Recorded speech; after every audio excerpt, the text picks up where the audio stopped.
Government ने बड़ी tight line ली है, टफ लाइन ली है। सिक्योरिटी फोर्सेस ने पुलवामा के अंदर जो कि साउथ कश्मीर का एक इलाका है, वहाँ पे जो उमर नबी नामी एक शख्स है, उसका जैश मोहम्मद से ताल्लुक है, वो उसका घर उन्होंने डिमोलिश कर दिया है। पाकिस्तान ने अपने पांव के ऊपर कुल्हाड़ी मार ली है, अफगानिस्तान जैसे दोस्त को नाराज कर दिया है, अपने तमाम तर राबते मुनक़ता कर लिए है। ढाका के अंदर आर्मी उतार दी गई है। मोहम्मद यूनुस वही स्टूच, उसके घर को घेर लिया गया है। और ये मैं आपको सच्ची बात बताऊं, इट वाज प्रेडिक्टेबल। जो लीडरशिप है इंडिया की, जो पॉलिटिकल क्लास है, उन्होंने बड़ी टफ लाइन ली है। मतलब उन्होंने प्रॉपर डिमोलिश करने शुरू कर दिए हैं घर। बांग्लादेशी को मार रहा है और ये बिगनिंग है सिविल वॉर की। सुबह मैंने अखबारों में देखा, तस्दीक हो गई उस बात की, तो इट वाज एक्सपेक्टेड।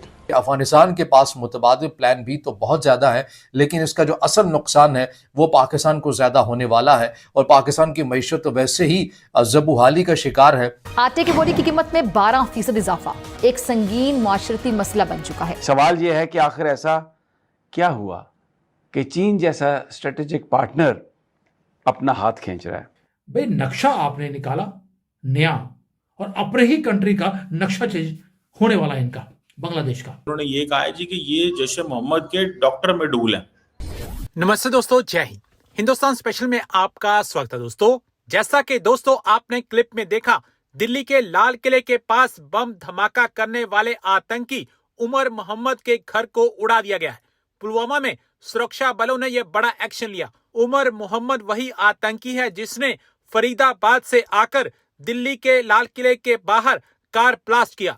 इस आतंकी का घर पुलवामा में था और पुलिस लगातार उसके परिवार से पूछताछ कर रही थी। दिल्ली ब्लास्ट केस में कार चलाने वाले आतंकवादी की पहचान उसके डीएनए से हुई थी। उसकी मां और उसका डीएनए मैच हुआ, जिसके बाद ये बात साफ हो गई कि उमर ने ही इस आतंकी हमले को अंजाम दिया। धमाके के बाद i20 कार के स्टीयरिंग के पास उसके पैर का एक टुकड़ा मिला, जिसे वहां से बरामद किया गया था। इसके बाद फॉरेंसिक के लिए इसे भेज दिया गया। आतंकी उमर के कई वीडियो भी सामने आए, जिनमें फरीदाबाद बॉर्डर क्रॉस करने और मस्जिद जाने का भी एक वीडियो शामिल है। अब पाकिस्तान मीडिया चर्चा कर रहा है कि देखो, भारत ने आतंकियों के खिलाफ कड़ा एक्शन लेना शुरू कर दिया है। दोस्तों, इंडियन गवर्नमेंट ने बड़ी टाइट लाइन ली है, टफ लाइन ली है। सिक्योरिटी फोर्सेस ने पुलवामा के अंदर जो कि साउथ कश्मीर का एक इलाका है, वहाँ पे जो उमर नबी नामी एक शख्स है, जो इंडियन हुकूमत ये कह रही है उसका जैश मोहम्मद से ताल्लुक है, जैश मोहम्मद के डॉक्टर मेडूल से ताल्लुक है, वो उसका घर उन्होंने डिमोलिश कर दिया है। अब इसमें जो चीज़ करने की ज़रूरत है या जो चीज़ होने की ज़रूरत है वो क्या है? वो ये है कि एक तरफ हम ये देखते हैं कि जो लीडरशिप है, जो लीडरशिप है इंडिया की, जो पॉलिटिकल क्लास है, उन्होंने बड़ी टफ लाइन ली है। मतलब उन्होंने प्रॉपर डिमोलिश करने शुरू कर दिए हैं घर। आपको याद होगा कि जब वो वाक़या हुआ था पहलगाम का, तो उस वक़्त भी बहुत सारे घर इंडिया के अंदर गिराए गए थे, ठीक है? बल्कि मैं देख रहा था कि जो शाही इमाम मस्जिद हैं दिल्ली के, सैयद अहमद बुखारी, उन्होंने भी जो रेड फोर्ट का इंसिडेंट है उसको उन्होंने कंडेम किया एंड ऑल दैट। सो ये एक चीज़ जो है वो that is there in front of us. मुझे ऐसा लगता है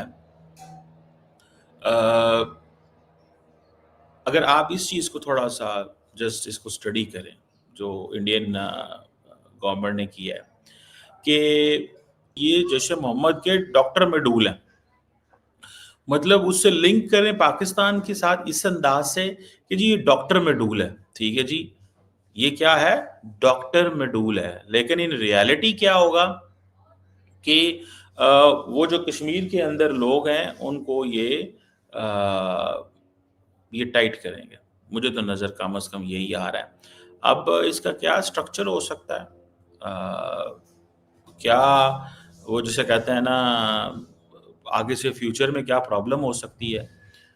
I still have to figure out. मुझे लगता है कि ये ज़्यादा अब इंडिया जो फ्यूचर में ये जो सिचुएशन है उसको इंटरनल रखेगा, सिचुएशन को इंटरनल रखेगा, क्योंकि ये जो जैश मोहम्मद डॉक्टर मेडूल है, ये इंडियन सिक्योरिटी एजेंसीज ने टर्म कॉइन की है जो कि मेडिकल और इनका पैरा मेडिकल बैकग्राउंड हो, और उनको जैश ए मोहम्मद ने रिक्रूट किया।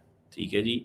और अब फॉर एग्जांपल वो कहते हैं जी कि ये डॉक्टर मेडूल जो है वो मेडिकल स्टूडेंट्स हैं, प्रैक्टिसिंग डॉक्टर्स हैं।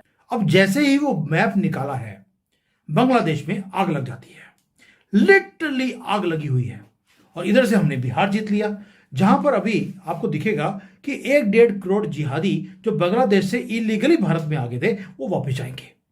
और वो एरिया जहां पर अभी अभी ओवैसी का 1-2 लोग जीते भी हैं, वो सारे खाली होने वाले हैं।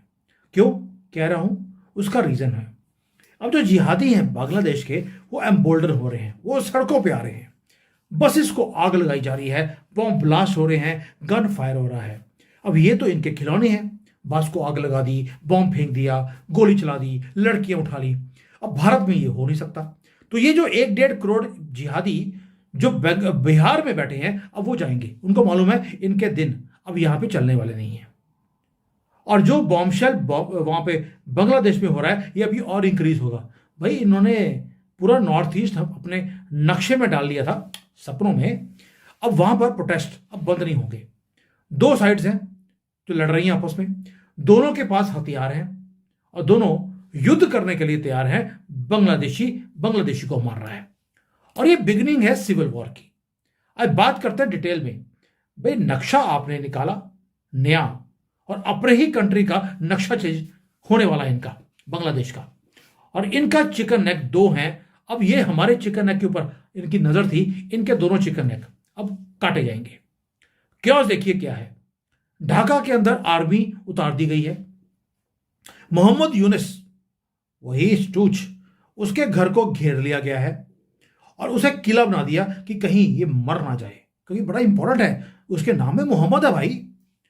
और जो बसेस को आग लगाई है, एक ही रात में बॉम्ब ब्लास्ट हो रहे हैं। और ये सिर्फ ढाका की बात बता रहा हूं, ऐसा ही सीन पूरे आपको बांग्लादेश के अंदर दिखता है।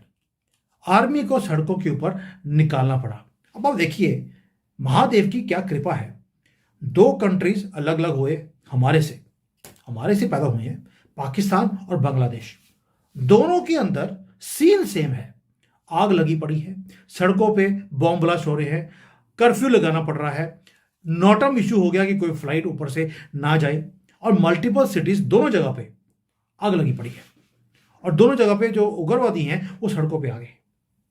ये है महादेव का, जो बोलते हैं ना कि इंसाफ, ये हो रहा है इनके साथ। अब आते हैं बांग्लादेश के ऊपर।